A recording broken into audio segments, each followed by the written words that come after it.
Hey, Crossroads friends and family, welcome to our online service. If we have not had the pleasure of meeting before, my name is Heather, and I am so glad that you are here. If this is your first week, I want to give a special warm welcome to you. Thank you for coming. Thank you for tuning in. We know that God is going to speak to you today, and we have been praying for it. If this is your first week or if it's your 100th week, we are so glad that you're here, and we want to invite you into our fold by offering you a way to get connected with us right now. You can go ahead and text the word HERE to the number on the screen, and we will have a real person reach out to you with our Connect card. There you can provide feedback on our service, you can ask for prayer, you can also figure out what your next step is here at Crossroads. Today I am here at the beautiful Hampstead campus, and I am so excited to see us kick off another week of Group Link, because we know that life is better when we are in circles, when we have a tight-knit community of people who are there for us, instead of just the rows that we see on a Sunday morning.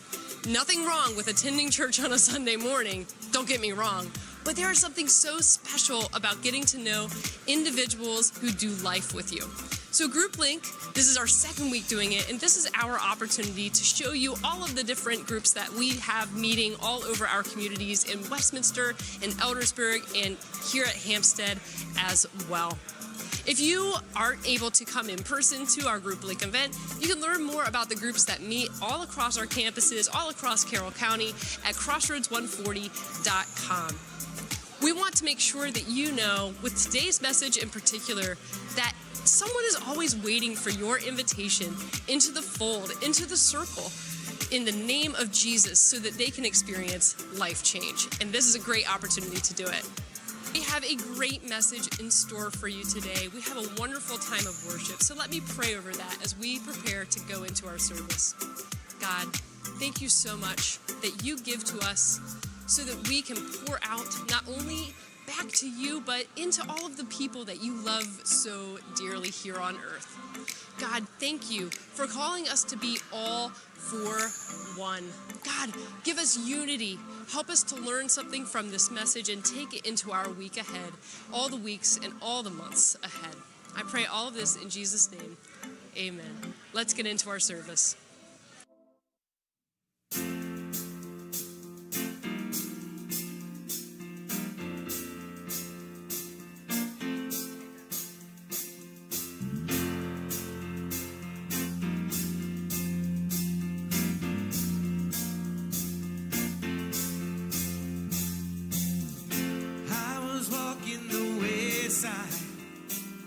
Lost on a lonely road. Yeah, I was chasing the high life, trying to satisfy my soul. All the lies I believed in left me crying like the rain. And I saw lightning from heaven, and I've never been the same. Yeah. I'm gonna climb a mountain, I'm gonna shout about it. I am a child of love. I found a world of freedom, I found a friend in Jesus. I am a child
can change the way you love me. Nothing can change the way I belong to you. Yes, I do. Nothing can separate. I'm gonna climb the mountain. I'm gonna climb the mountain. I am a child of love. I found a world of freedom. I did, I really did. I am a child of love.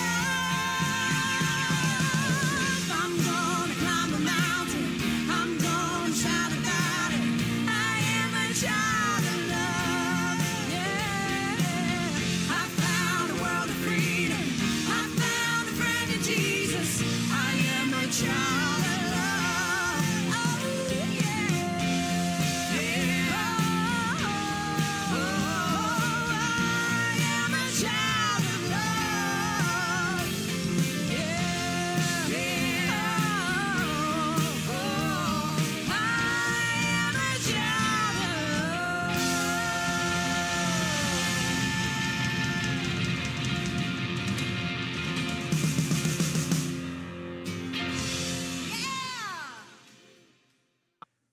Hey, Crossroads friends and family, it is a part of our worship service this morning. I wanted to take a moment to give you some important information. You may be aware that our vision for what happens every Sunday morning is to create a welcoming environment where anyone who attends could be ushered into the presence of God and engage with biblical truth. And that is the absolute bullseye of what we try to do every Sunday morning. And often, that's all we do.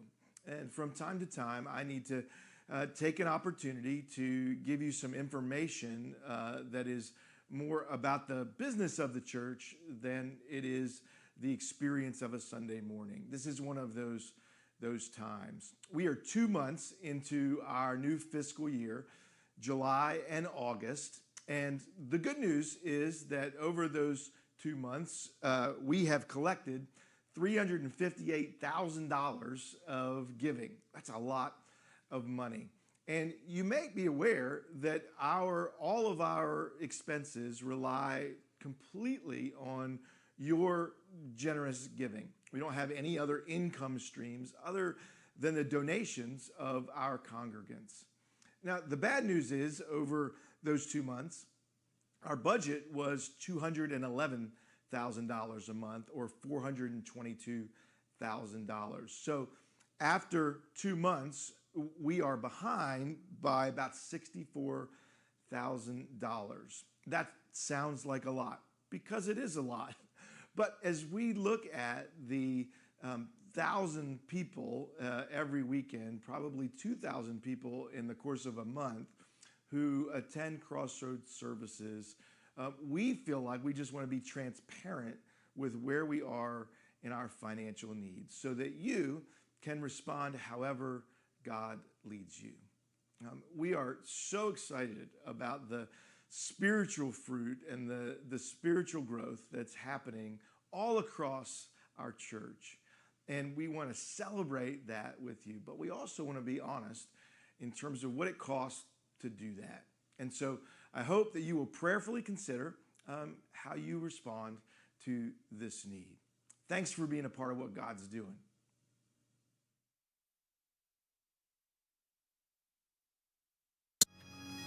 Hear, O Israel, the Lord our God. The Lord is one. Love the Lord your God with all your heart and with all your soul and with all your strength. Let's keep the main thing as the main thing. One name, one life, one church, one more. All for one.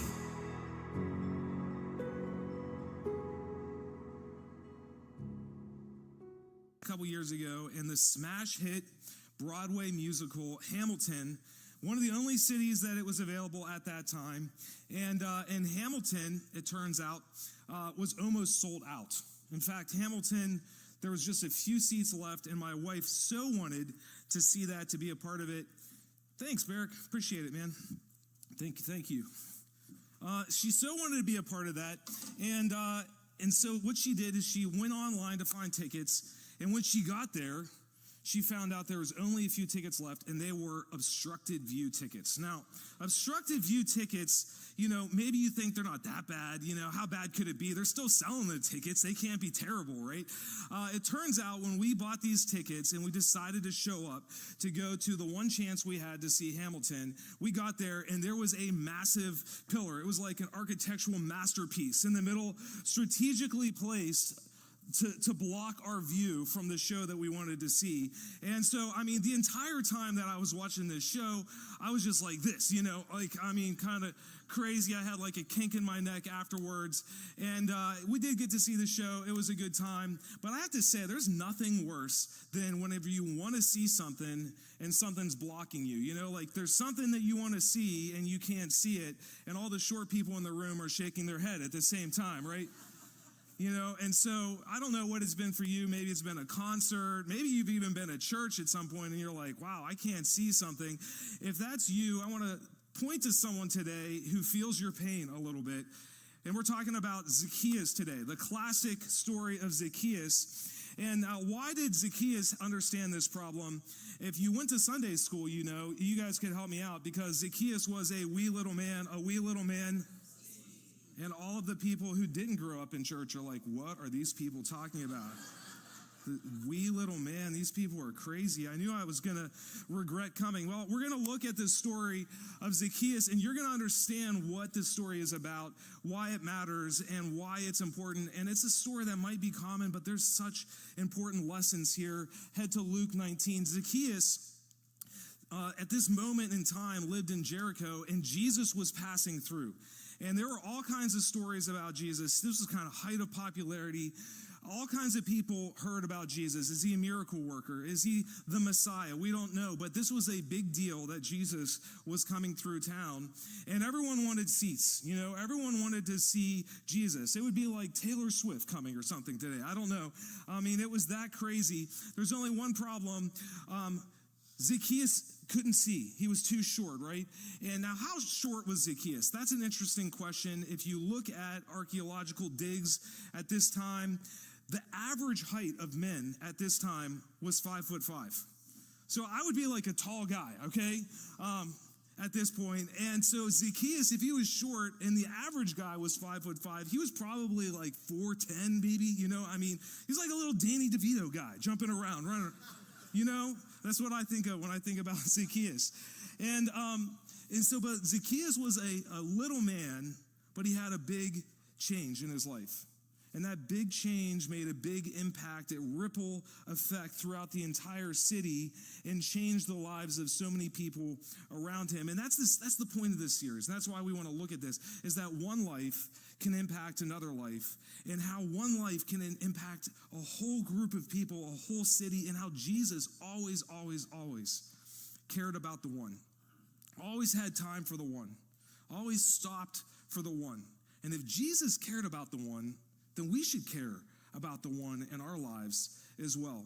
And so this is Zacchaeus in Luke chapter 19, starting in verse 1. Jesus entered Jericho and was passing through. A man was there by the name of Zacchaeus, and he was a chief tax collector and was wealthy. He wanted to see who Jesus was, but because he was short, he could not see over the crowd. Poor guy. And he ran ahead and climbed a sycamore tree to see him, since Jesus was coming that way. So Zacchaeus had a choice. He knew Jesus was coming. What was he going to do? And this is the first point that I want all of us to see, because I think we can learn from Zacchaeus if we're willing to look at this story with fresh eyes today. And this is what we see, point number 1. When Jesus is crowded out, we climb up. If Jesus is crowded out in your life, we have to find a way to see him. We have to climb up. And so Zacchaeus wants to see Jesus, but all kinds of things are blocking his view. All kinds of things are crowding him out. All kinds of things, distractions, all kinds of scenarios and situations in his life are crowding Jesus out. Anyone here can relate to that, right? It's like, I want to see Jesus. I want to see Jesus work in my life. I want him to impact my life, but so often Jesus is crowded out in our lives. And there's all different kinds of reasons that Jesus could be crowded out in your life and in my life.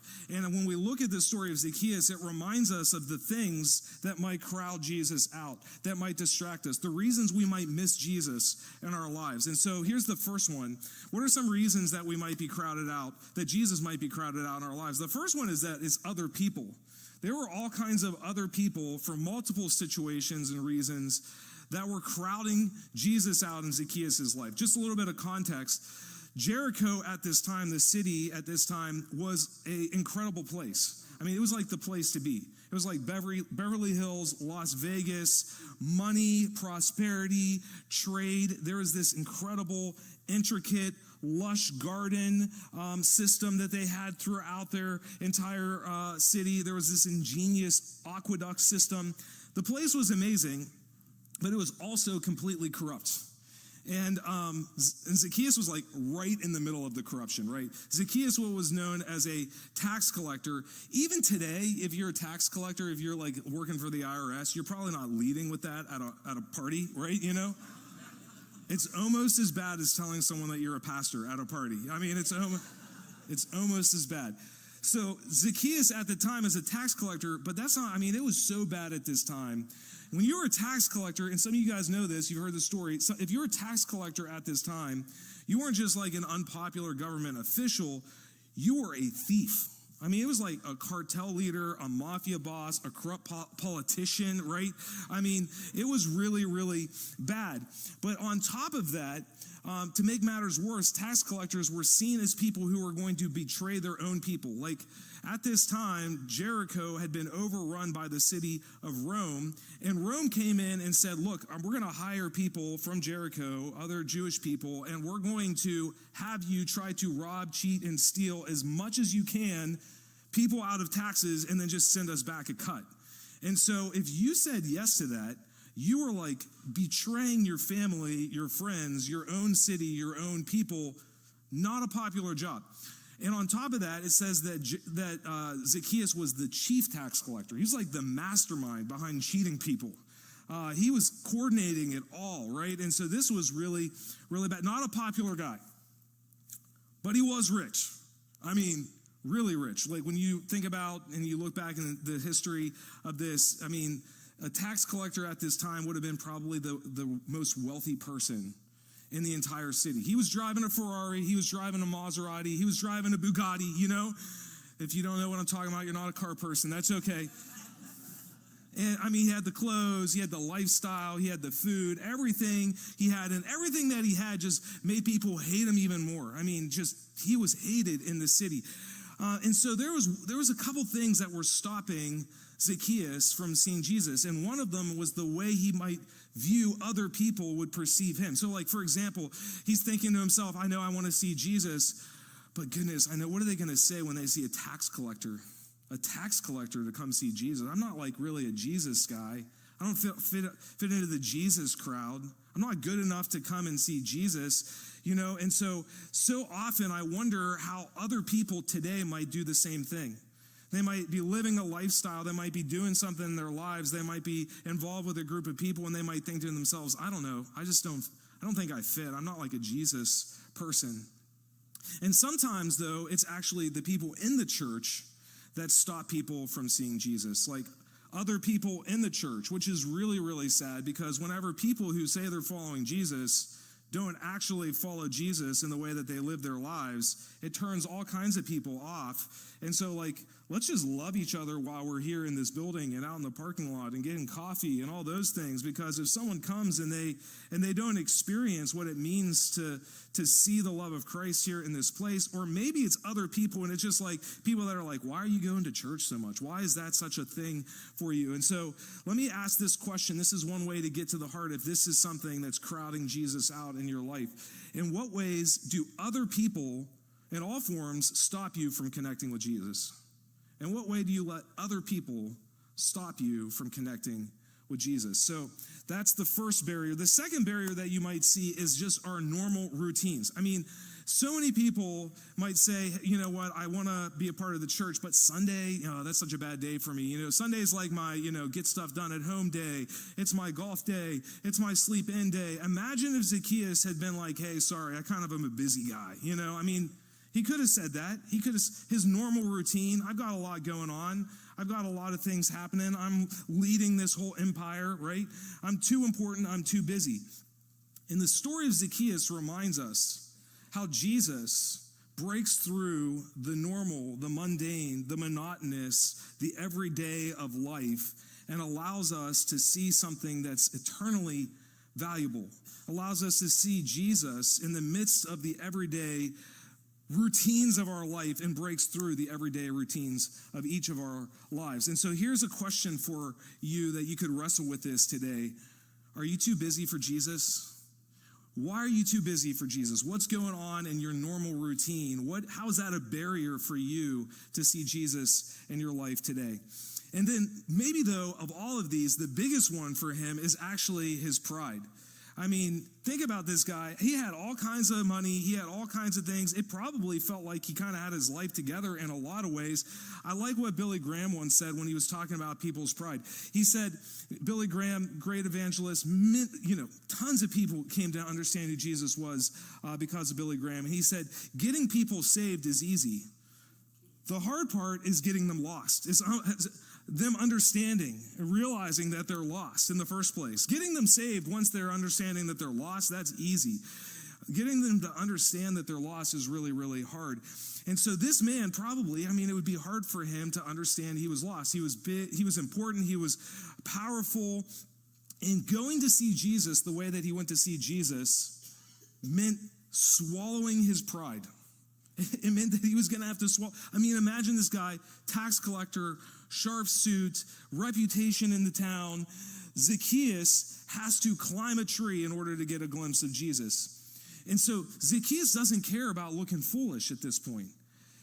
What he cared about was, I need to see Jesus. I need to get a glimpse of Jesus in my life. And so question, how might pride be stopping you from seeing Jesus in your life? How might pride be the thing that might be the barrier in your life, or maybe in someone else's life that that pride is stopping them? See, I think what's God really looking for? I think in a way God's looking for tree climbers. I think that God is looking for people who are willing to look a little foolish, who are willing to humble themselves in order to get in front of Jesus. And to put their pride aside for a minute and climb a tree. And that's exactly what Zacchaeus did. I know a thing or two about climbing trees. When I was a younger guy, I climbed a whole bunch of trees. In fact, I was thinking back, I think it was about 5th grade. I came up with this idea. I was going to make the Taj Mahal of tree houses, right? And so the biggest tree in my backyard, I collected as much as I could, which was like 2.5 2x4s, I think. And I gathered a couple garden variety nails, and I climbed up almost like 2.5, 3 stories up in the air. I don't know what my parents were thinking. Probably a little bit like they're crazy for letting me do this in hindsight or whatever, but I didn't even really know how to swing a hammer all that well. I climb up to the top of the tree and I nail these boards in and I make like a little rickety platform, and I was so proud. And I used to sit up there for that summer I would go up and just kind of spend some time up in the platform. Probably didn't meet building codes, just gonna say. Not quite sure this was a wise idea. But, I was 12 when I did that, right? Boys climb trees. Grown men do not climb trees, okay, right? It's a little strange for a grown man to climb a tree. It's not normal for a grown man to climb a tree. Here's a guy in a 3-piece suit climbing a tree. He had a reputation to uphold, and he was willing to say, it doesn't matter as long as I see Jesus. And so what barrier is it for you that's stopping you from seeing Jesus? What's crowding Jesus out in your life? What's stopping your view of Jesus in your life? For some people, it might be other people in your life that's stopping you from seeing Jesus. For some people, it might be the normal routines of life, stopping you from seeing Jesus. For some people, it's our pride.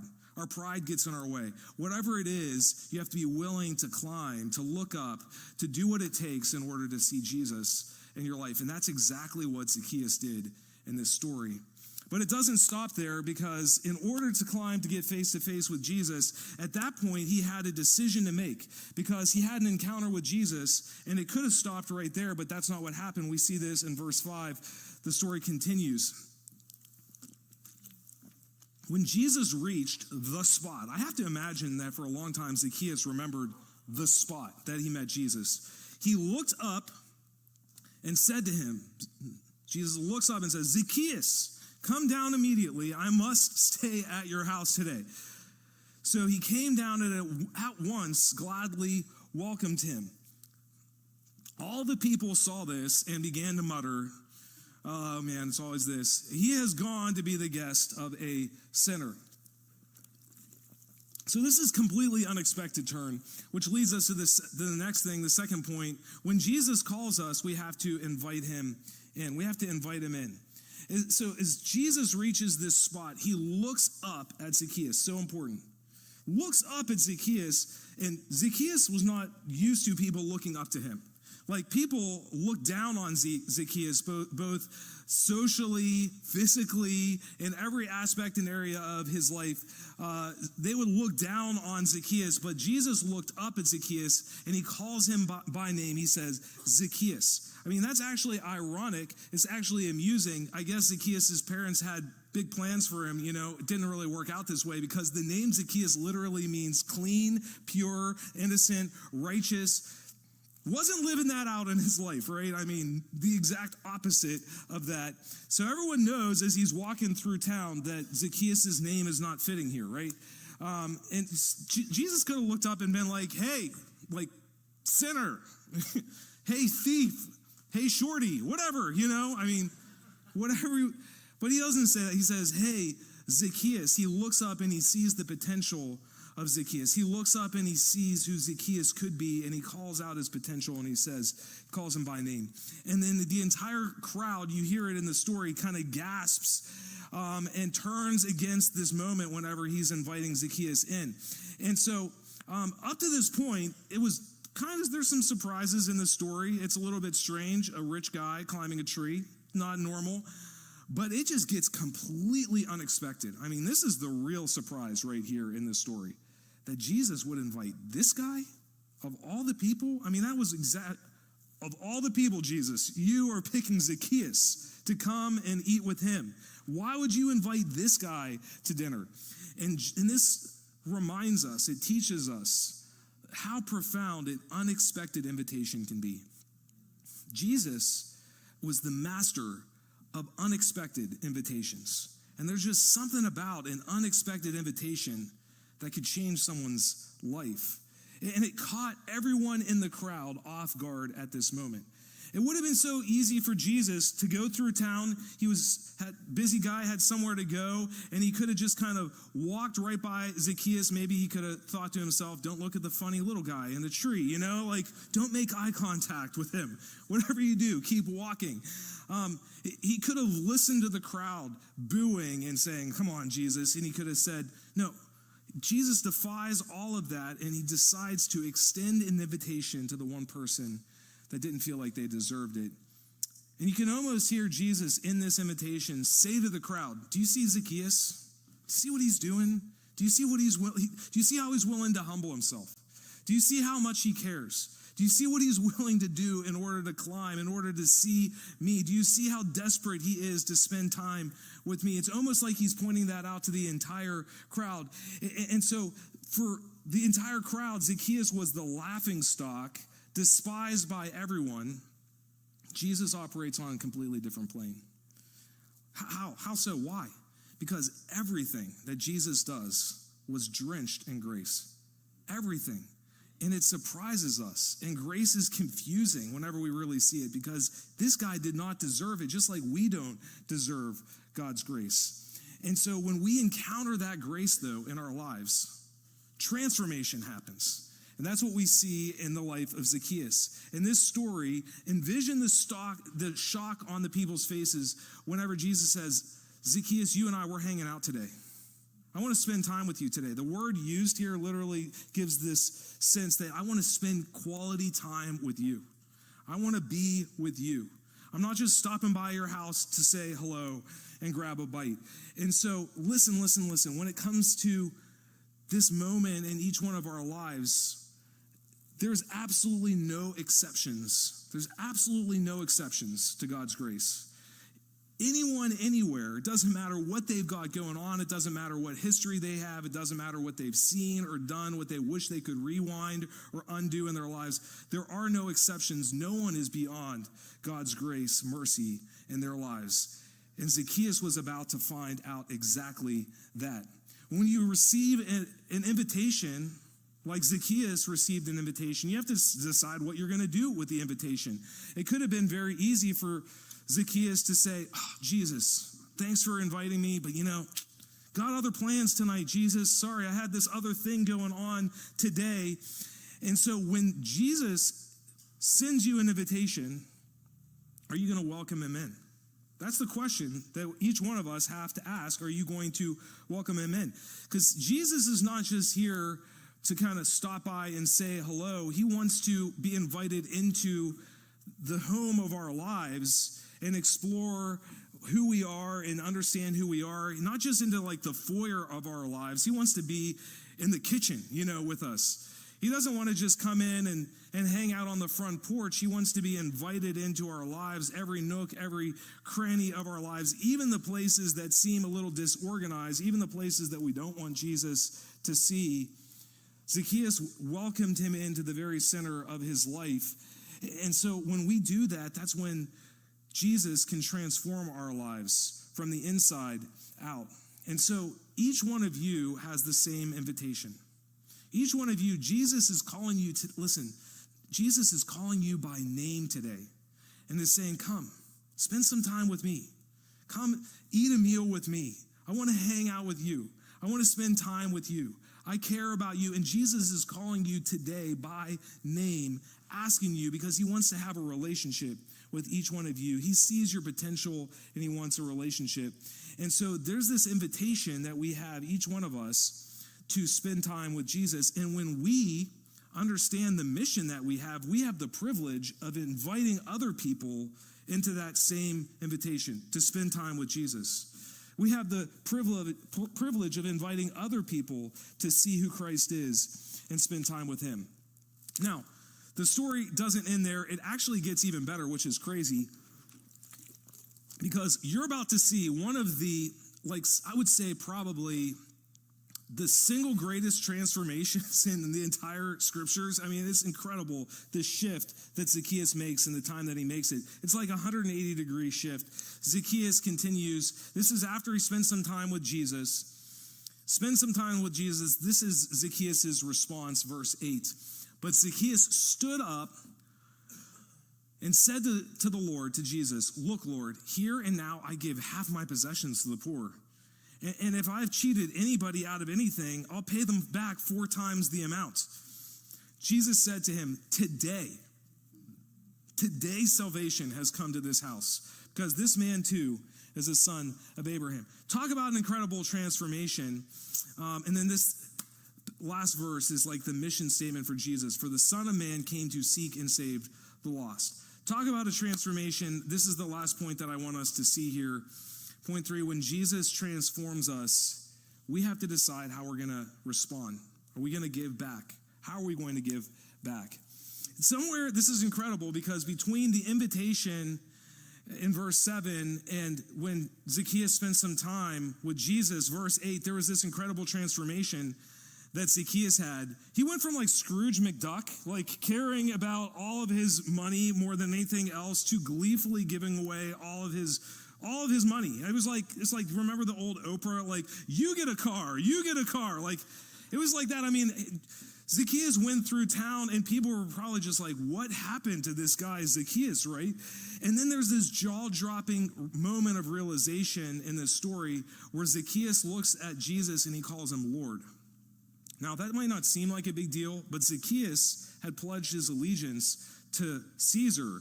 And at that time, that meant that Caesar was Lord. Right here, as as Zacchaeus says this, he is changing his allegiance.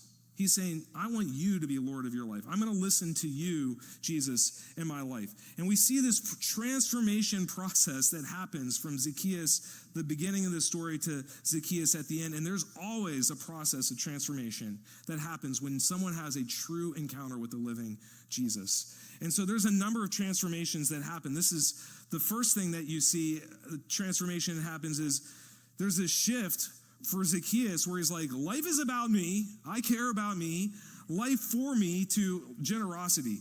And that's the first thing that we see. You know, Zacchaeus spent his entire life chasing after money, and as much as he cared about money, money didn't seem to really care back at him. On the other hand, Jesus loved him back. Money had promised satisfaction in his life, didn't deliver satisfaction.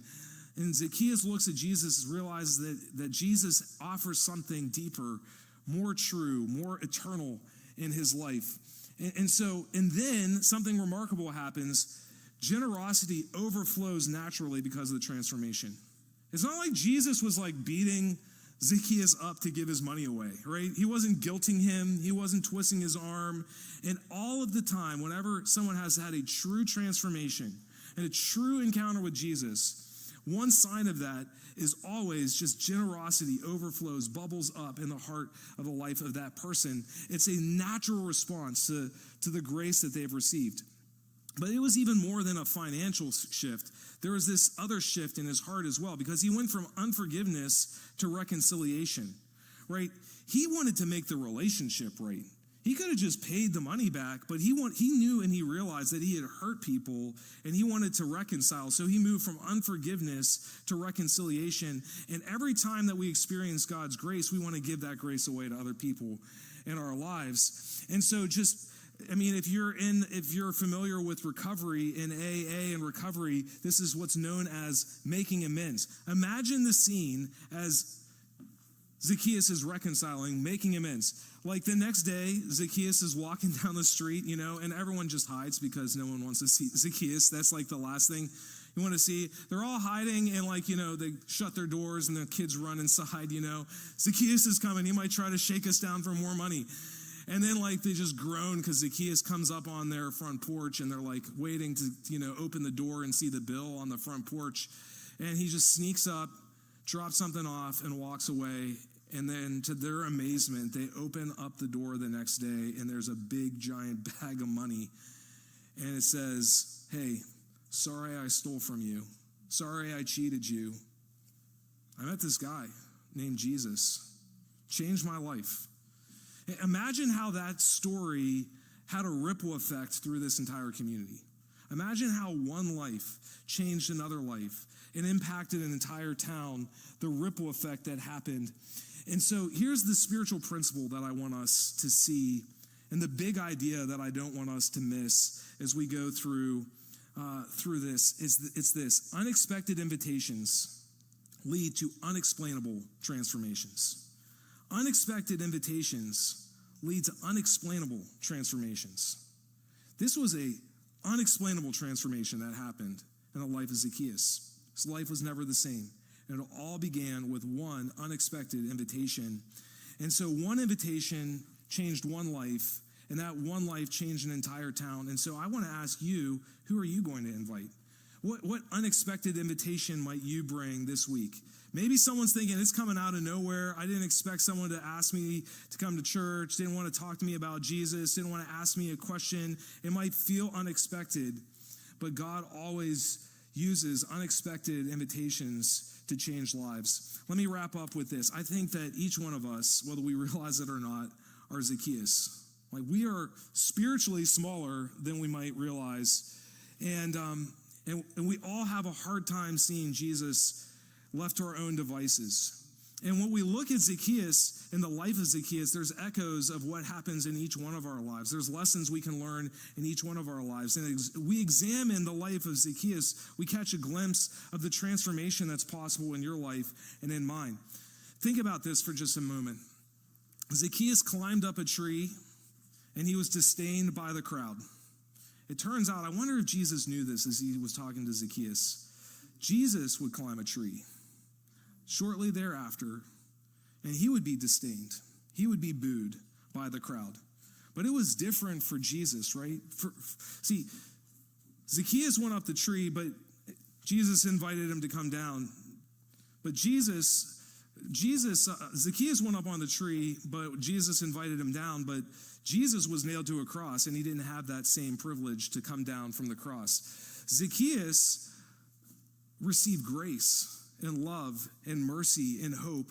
Jesus, on the other hand, only received hatred and pain and rejection. Zacchaeus, on the other side of this, was willing to give his money, but Jesus actually gave his life for you and for me. See, when we understand the grace that we can find in Jesus Christ, it changes everything in your life. It changes everything in my life. Unexpected invitations lead to unexplainable transformations, and Jesus is always specializing in the unexplainable.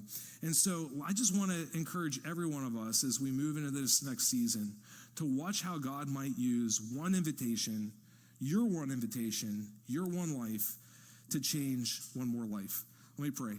Lord, thank you so much for the way you're working in our church. I pray that you would use each person here for your mercy, for your grace, for your transformation power here in our community and beyond. In Jesus' name we pray. Amen. One life that's really impacted mine is James Belt. Early in my faith journey, he really answered some tough questions for me through grace and humility, and that only led to me solidifying my faith and growing deeper in my faith, and I'm forever grateful for that kindness. I want to say thank you to Tom Frock, One Life that changed my life, because he cared about me as more than just an athlete, as more than just a player, but he cared about my internal salvation, and he really helped to bring me to Christ. So thank you, Tom. And one person that has invested in me is Louise Warner. She was across the street from us when Chris and I moved here to Carroll County. And she was bold enough to come across the street and introduce herself and invite us to church, and invited me to a ladies' Bible study where I had first heard the gospel of Jesus Christ. And shortly after I accepted Christ and was saved. Thank you, Louise, for reaching out to me and not being ashamed of the gospel. I want to say thank you to my mother for every Friday night dragging me to church when most of the times I didn't want to go, making me wake up Sunday mornings and put my church clothes on. So, Mom, thank you for being diligent and showing me the way and the truth at such a young age. Our daughter was born prematurely, and the hospital had said she had slipped through the cracks, and therefore she was sick for several weeks. I was angry, upset. The nurse from the NIC unit, Sue Brooks, came alongside, prayed with me, over me, invited me to church. I didn't take her up on that offer until a year later, and when I did, I was saved. I found Christ. My whole family was saved. I thank you, Sue Brooks, for being a servant of God, and that he used you to find me. Thanks.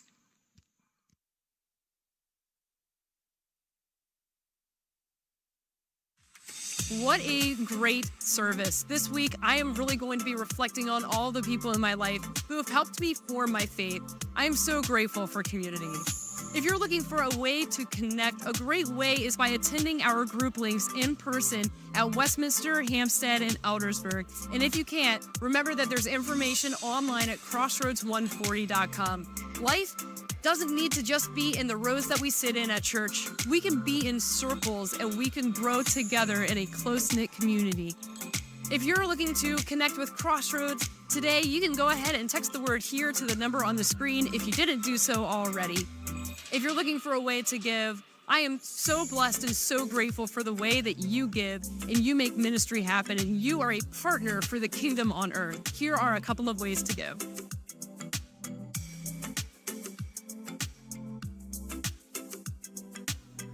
Thanks for tuning in. Grab a friend and tune in next week. Bye.